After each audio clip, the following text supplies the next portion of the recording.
Hoi julle, my naam is Chrisanda en ek is vir meer as 20 jaar in tinder, ouer en onderwyseropleiding. Ek het 'n liefde vir ouers en ek het 'n liefde vir kinders en ek het 'n liefde vir onderwysers. En wanneer ek gaan kyk na die hoeveelheid ouers en onderwysers wat hulle hande opsteek vir raad en leiding, is dit baie min. As ek gaan kyk na die frustrasies wat daar is daar buitekant, is daar baie.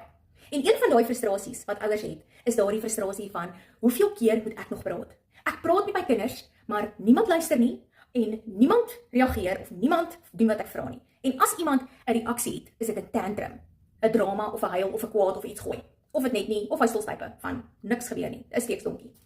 Nou, jy as ouer hoef nie met daai frustrasie te deel en dink, dis nou maar deel van ouerskap nie.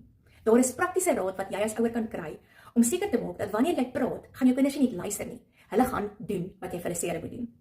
Nou, as ek gaan kyk na hoeveel ouers in die laaste 6 maande hierdie hoeveel keer moet ek praat, praatjie en werkswinkel van my bygewoon het, en hoeveel van hulle het gekom om meer te kom leer, dan is dit meeste van die ouers. En die rede daarvoor is, ouers sien dat dit wat hulle kom leer tydens hierdie werkswinkel, is nie net 'n klomp inligting en 'n klomp raad wat hulle nie weet wat om mee te doen nie. Dit is praktiese raad, waar jy huis toe gaan, presies weet hoe om daai raad, hoe om daai inligting te gaan implementeer, sodat jy die resultate kan kry, waarvoor jy as ouer vra en wil hê.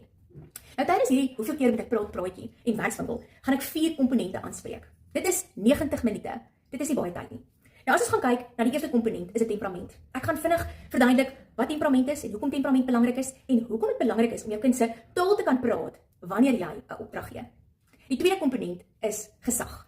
Nou baie keer het ons nie die gesag nie en ons weet nie lekker hoe om daai gesag terug te kry of te versterk nie. Maar jy as ouer kan gesagsboustene in plek sit sodat jy jou gesag kan terugkry of versterk. En ek gaan van daai gesagsboustene met julle kom bespreek. Een van daai gesagsboustene wat ek met julle gaan bespreek is huisreëls. Grense, grensvasstelling. As jy huisreëls in die huis het, dit beteken reëls wat op die muur is, wat eenvoudig genoeg is dat selfs 'n 3-jarige dit onthou en verstaan, dan gaan daai reëls vir jou praat. Dit beteken, jy as ouer hoef minder te praat, want die reëls praat vir jou. En ek gaan vir jou kom wys hoe om met net 5 reëls elke reël te dek waaraan jy kan dink. En op so 'n manier teen die muur te sit, dat selfs 'n 3-jarige dit onthou en verstaan, want dit is kleurvol en dis eenvoudig. Dan gaan ons kyk na hoe om 'n goeie opdrag te gee, die 4de komponent. En nog 'n gesagsboustene, die seggenskap en aksie. Wanneer jy iets sê, dan is daar aksie. Nie net reaksie nie, maar daar is aksie, dinge gebeur. En dit is wat 'n opdrag is en waarvoor 'n opdrag is. Ons gaan kyk na die eienskappe van hoe 'n goeie en 'n gesonde opdrag lyk. Want julle meeste van die tyd gee ons as ouers 'n opdrag op die verkeerde manier. Of ons praat nie ons kinders se taal nie, ons weet nie hoe om met hulle te connect nie. Ons weet nie hoe luister hulle en hoe neem hulle inligting in en wat vir hulle belangrik is nie. Ons gesag is nie in plek nie. En ons het nie huisreëls nie.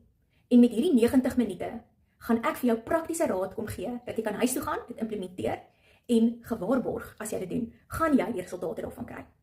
Nou ek wil jou kom uitnooi na my volgende, hoeveel keer moet ek praat, werkswinkel. Al die inligting kom uit ons Immergroen ouerskap kursus uit. Dit is inligting wat vir meer as 20 jaar daar buite is en dit werk. Daar is 'n bietjie getweak aan dit, want ons is daar nou al so 20 jaar later, as toe die kursusse begin aanbied is, maar julle, ek wil jou kom uitnooi om deel te word van die Immergroen ouerskap gemeenskap en dat ek jou hand kan vat en saam met jou hierdie pad van ouerskap kan stap, want ons het net 18 jaar saam met ons kinders en jy wil seker maak dat daai 18 jaar is van nie net raas en beklei en frustrasie en jy nie kan wag dat jou kinders uit die huis uit is nie. Nou julle, dis moontlik. Ek sien uit om jou by die volgende werkswinkel te sien.